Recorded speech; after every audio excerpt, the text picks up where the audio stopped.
Napoleon Bonaparte. Just the name, it conjures up these huge images, right?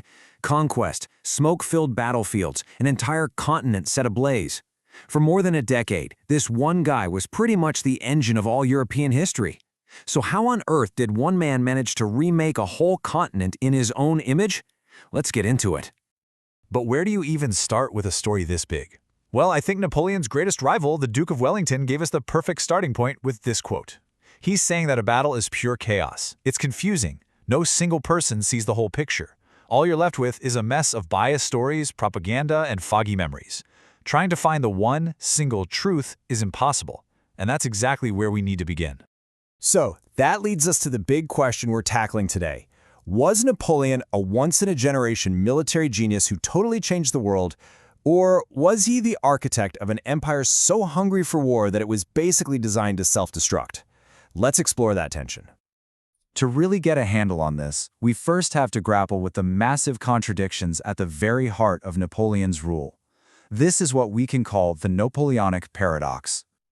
Okay, so here's the paradox in a nutshell. On one hand, you've got Napoleon the Reformer, a product of the Enlightenment. He created the Napoleonic Code, which is still the basis for law in many countries. He promoted education, he talked about equality. But, and this is a huge but, he was also an absolute ruler. Political freedoms crushed, and all those enlightened reforms were often just incredibly efficient ways to draft more soldiers and raise more money for his endless wars. He brought new ideas to Europe, for sure, but he delivered them at the point of a bayonet. So, how did he build this massive empire in the first place? Well, he didn't just fight wars better than everyone else. He completely reinvented how they were fought. Think about it. Before Napoleon, European warfare was this kind of slow, formal, almost gentlemanly affair. Armies moved at a snail's pace, tied to their supply wagons, and commanders often tried to avoid huge, bloody battles. Napoleon threw that entire rulebook out the window.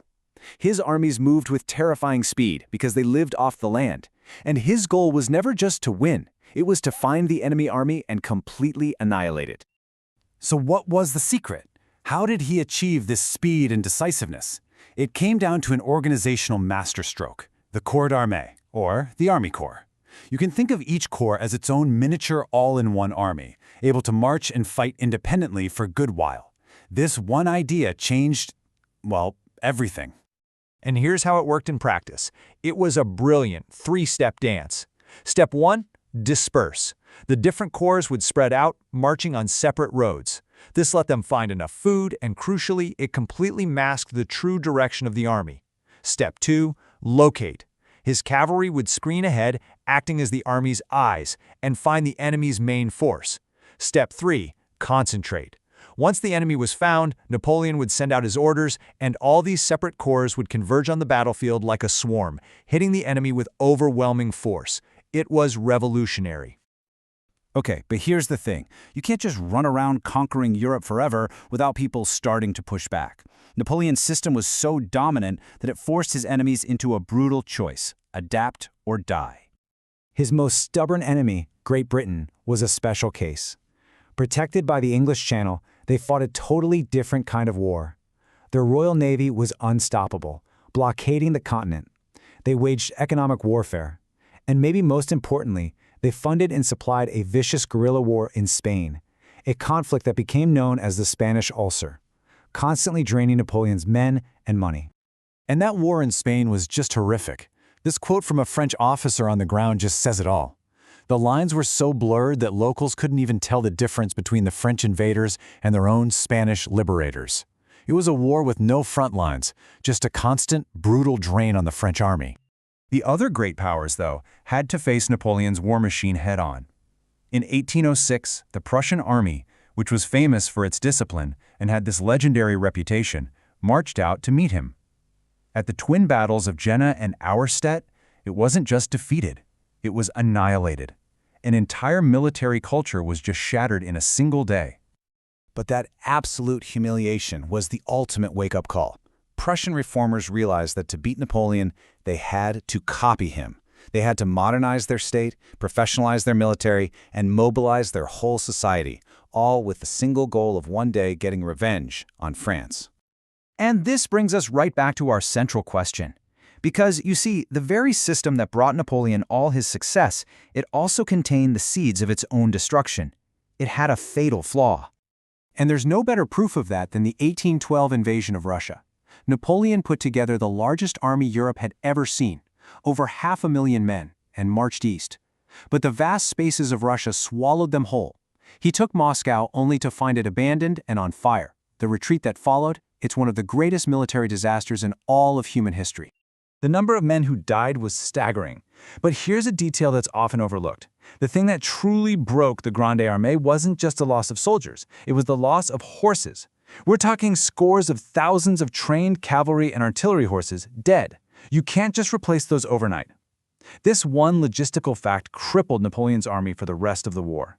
His military machine wasn't just damaged, its core components were gone. So why? Why did he make such a disastrous mistake? Well, it all goes back to his economic war with Britain. He called it the Continental System. Basically, since his navy couldn't beat the British, he decided to bankrupt them instead. He forbade anyone in his empire from trading with the nation of shopkeepers. But it backfired, spectacularly. The blockade hurt the economies of his allies way more than it hurt Britain's, and it created enormous resentment all across Europe. And here's the crucial link. It was Russia's refusal to keep crippling its own economy for this blockade that gave Napoleon his reason to invade. So his economic war led directly to his military catastrophe. After the absolute disaster in Russia, the writing was on the wall. The end was coming, and it was coming fast. By the time Napoleon fought his final battles, the outcome was already decided. We all know the name Waterloo. It's the final dramatic showdown. But here's the thing you have to understand. By 1815, even if Napoleon had somehow pulled off a miracle and won at Waterloo, he would have lost the wider war. His enemies had finally learned his lessons. They'd reformed their armies, and they could now raise so many more troops than he could.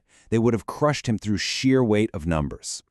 And this really gets to the core argument of our whole explainer. Napoleon wasn't ruined by a single military defeat, not even a famous one, like Waterloo. He was ruined by war itself.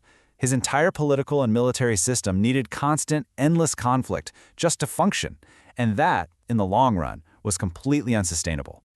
And yet, and this is what's so amazing, his legacy is everywhere. Even in total defeat, he completely remade Europe. The modern, centralized government, that's his model. The legal codes in half of Europe, based on his. He even accidentally laid the groundwork for a unified Germany. And his way of waging total national war, well, that became the new blueprint for everyone. So that leaves us with one final fascinating question to think about. Napoleon's system of mass mobilization and total war created the modern state as we know it. But in order to defeat him, his enemies had to copy his methods. They had to modernize their own states and armies. So here's the ultimate irony. To get rid of Napoleon, did the old world of kings and emperors have to become just like him?